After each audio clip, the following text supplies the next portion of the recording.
Alright, we are starting on a 1990, it's supposed to be a 6 or a 7. Let's take a look here.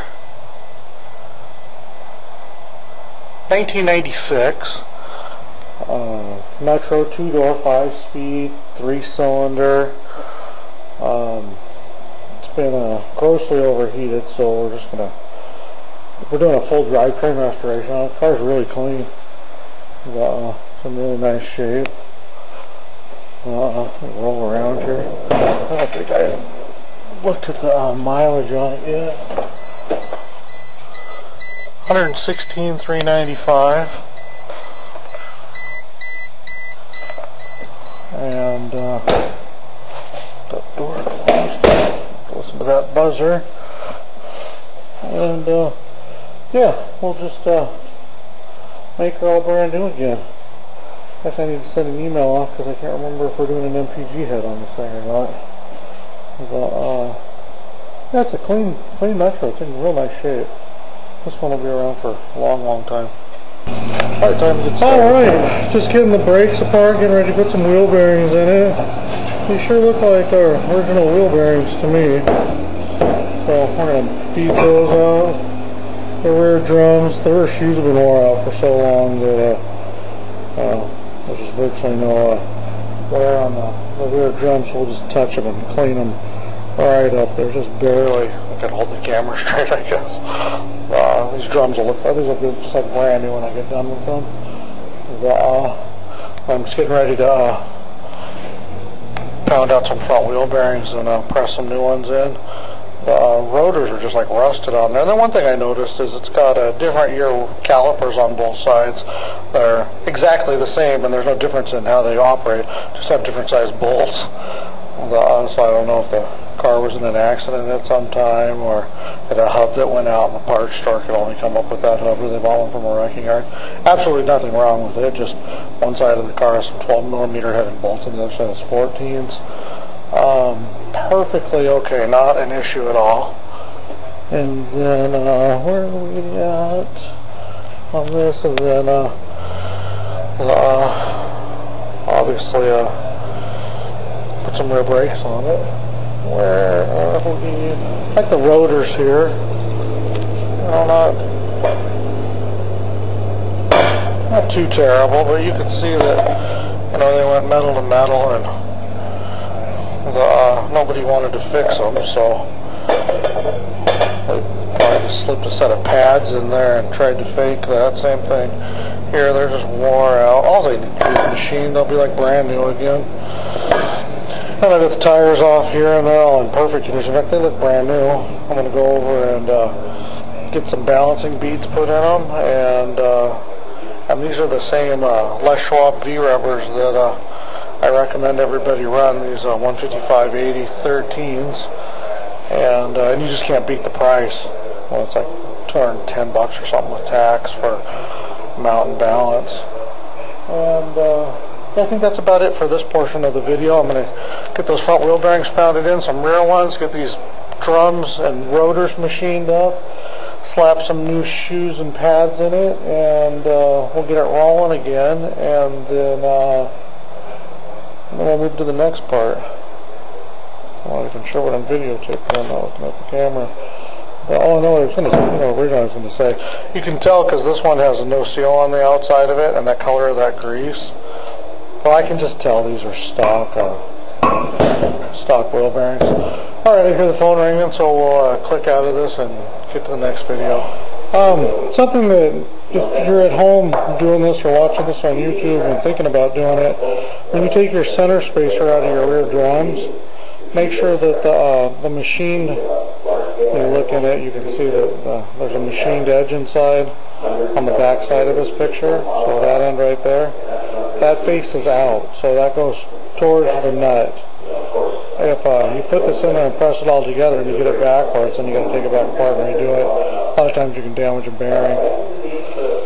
And then I always recommend that you just put in new bearings, and I buy them in bulk, but get the sealed kind. I just clean the grease, or I'm cleaning the grease out of them. And you use an unsealed bearing like the ones that were in here, The failure rate comes because it throws the grease out. It's a ridiculous design. It's totally designed to sell parts. We'll walk over here to the garbage can. Seal bearings take care of that issue, and I'm sure they're going to last a lot longer down the road. But that collar thing, that's the big deal here. And then I'd walk over there. Just make sure that I just put rear shoes on the car. Make sure that your anti-seize everything. It's really important so it all works freely. And I'm going to stuff this all back together and get on to the next part. Alright, here's the trick. I should have showed these before I started because they were noisy. But now, when it's not like they're like really quiet, when a wheel bearing's perfect, it virtually makes no noise at all. I mean, that is just absolute dead quiet. So the only noise you ever hear off the road after you have new wheel bearings is road noise from the wind running around all the parasitic drag on the vehicle and the tire rubber. But that's what it looks like when it's all done in the back right there. Okay, I just pulled the rotors off the machine, and they've been ground and trued, and then they've been recut to make them just perfect. I call it a satin cut because the blades I use are called satin finishers. They're just perfect. They just make the brakes work so nice. These things are just like brand. I think in fact they're better than brand new, because I take a brand new rotor, one that's been ruined, when I buy a brand new one for a car that needs one, and I do this to them because they're rarely perfect. So I'm going to go ahead and put the front end together now. Alright, I've just taken the timing belt off this car. In HD here, should be able to see that the timing belt's cracked, tore, whatever you want to call it. Definitely time to change it. I saw on the timing cover it was changed in 09, so that's a long time.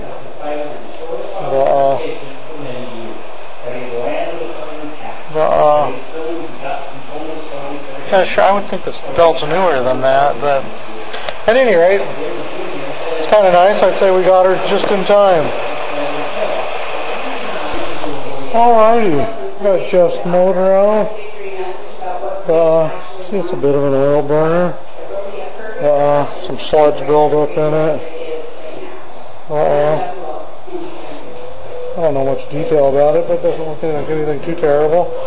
Just got a bad throwout bearing, so that must be the original clutch assembly. So we're going to clutch get in it, and yeah, this thing will be like brand new when it's done. This will be a nice driver. Nice late model body. Alright, I'm going to move on to the next part. Alright, the cylinders are done on this particular motor. They look just beautiful. And the water pump is on this thing. It's got a new front crank seal in it. So ready to put bearings on the bottom end here and slap the pistons back in. Alright, just building this MPG head for Jeff's 97 Metro. And now we're going to show my O-ring trick that I do on the distributor to make them so they don't leak. I know it's a common thing, but I already put it together, so I'm not going to take it back apart. And I got stuff strung out all over the place here. The EGR on the head was completely solid, the exhaust, the intake, and you can see that. You can just see that it's just plug solid. So I've got the EGR off now, and I'm going to go through and make her perfect again. I'm not sure where I shot the last video at. Got the bottom end built, and it's hanging on the hoist ready for this head. So as soon as I get this intake put back together, I will stuff the block back in the motor, and should be driving it this afternoon. Still got hours of work to do. Alright, we just fired up Jeff's 1996 Metro. Runs just beautiful. It's been running for probably, I don't know, a minute. And it's got some antifreeze going in it. Get it warmed up here, I'll get timing set on it. Then we'll get this filthy thing cleaned up. All this road grime and stuff off of it. It's a nice quiet motor. But yeah, I'm not sure to shoot for a video right now. I'll hop to the next part. Okay, Jeff's 96 Metro is done. And this is the final shot underneath the hood. And you can see it all just looks brand new again, nice and clean, just like the day it left the factory. It's really, really sharp. And just runs top notch. So we'll get out there and we'll do a test drive to it. I do a nice shot of the engine compartment. A lot of times I just miss this video shot. I need somebody standing over my shoulder reminding me what to do here and there. If anybody's interested what they're supposed to look like. That's pretty much it. See the timing marks are all in there. You can see my signature deal here where I cut the timing belt back. The marks are down there.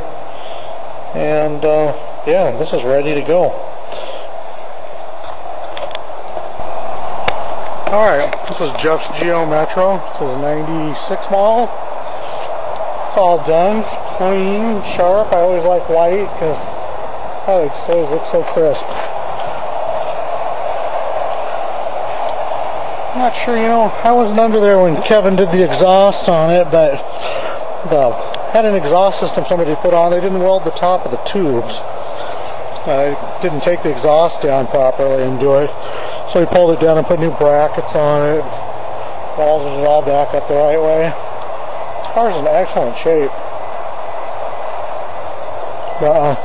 Nice and clean interior. And we're ready to take it for a test drive. And why don't we just do that right now? And this will be the final drive on this car. Set the camera down here, and I put my seatbelt on. I should have grabbed my camera mount, but it's the end of the day, and we'll just get this out of the way.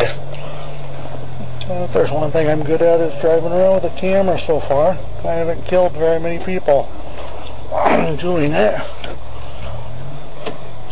Got the brand new wiper blades on there. There's nothing like everything being new. Tranny works beautiful.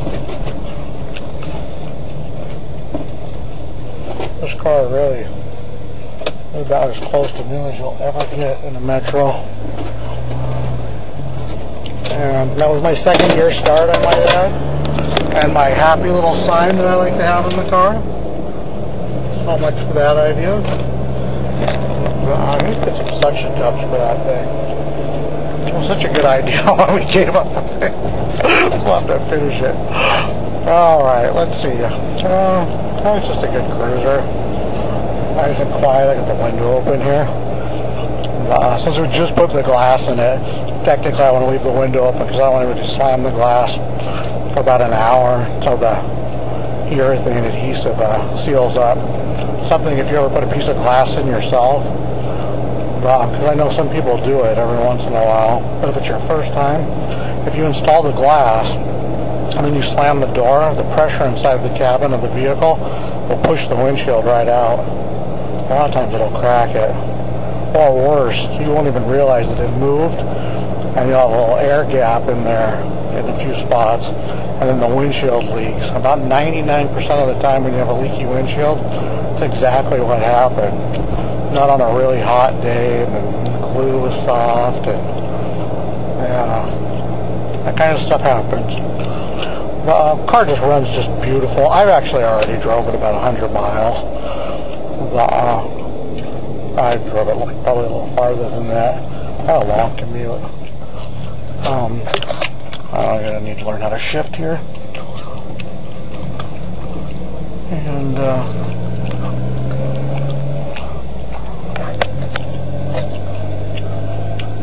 it's just a good runner. We got a 116 568 on it, so we're going to give it back to Jeff. And I've had this car for a lot longer than I normally have a car for because I've just been so backed up in drivetrain restorations. And you start getting into these jobs where they take a couple of weeks, and it doesn't take long before you have a car for a while. Normally I would have you bring your car in. Hold on, I'm going to show you. Normally I would have you bring your car in on the week that it's going to be serviced, or the week before, I guess. But this particular one had been grossly overheated, so he just wasn't able to drive it anyhow. And I'm not sure what car he's driving now, so hopefully he's going to get... Hopefully this is a lot better gas mileage than his next rig. Now this is going to be a good commuter. The car just runs, drives. I'm very happy with it. Nothing wrong with it at all. You can hear my lips chopping back and forth. I'm chewing gum. I'm talking. Let's see.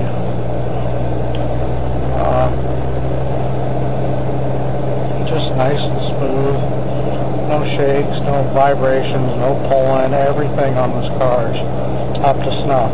And then that's all you should expect. I mean, if you ever get something done and it's not right exactly back where you started, you know, back when the car was new, you gotta re-hit that whole thing. Alright, let me shift down here as I cross all the lanes. And we're gonna call that the final video on this and get an email off to you. I can't say enough how much I appreciate everybody's business. This is really awesome. I couldn't tell you how I never expected it to ever be so busy.